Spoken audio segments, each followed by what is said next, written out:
So we're asked to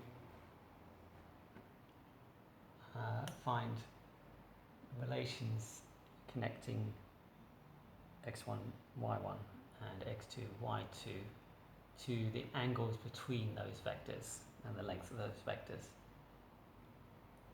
So by considering the product z1 star times z2.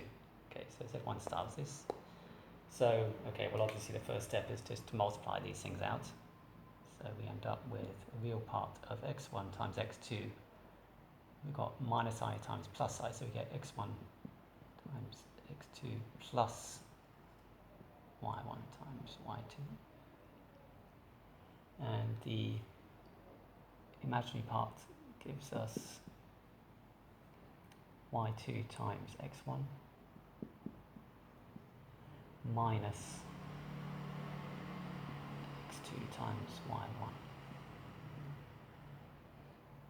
Okay, so if we're going to relate these to the lengths and angles of these two vectors, then we also need to introduce those lengths and angles. So let's call, we can also write z1, we'll say, as r1 times e to the i e to 1, and z2 as r2 times e to the I e to 2.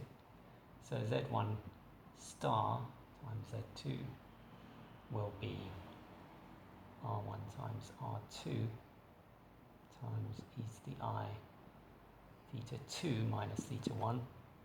This is going to be a minus sign here, so we end up with I times theta 2 minus theta 1.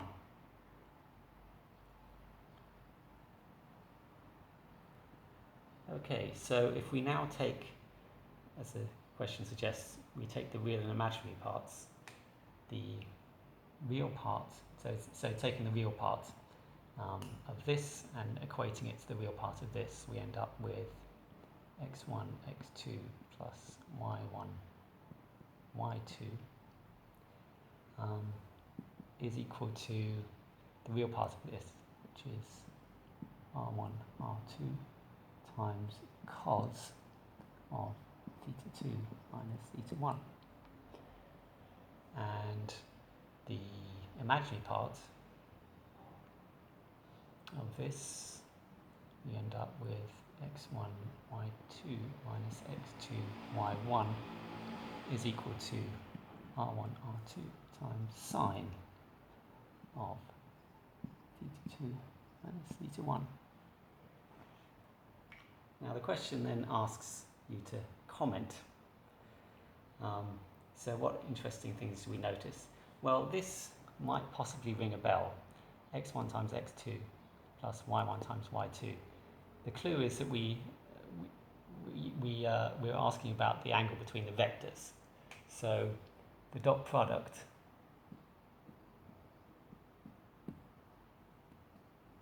of the two vectors is precisely this. So this is the dot product of the two vectors, which makes sense because you know the formula of the dot product is the product of the length times cos of the angle between them.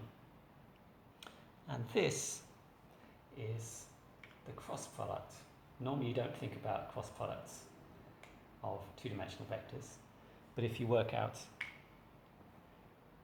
get some of this.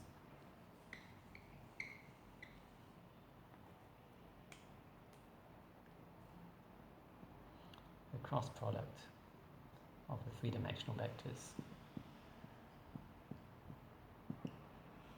what do we end up with? Well,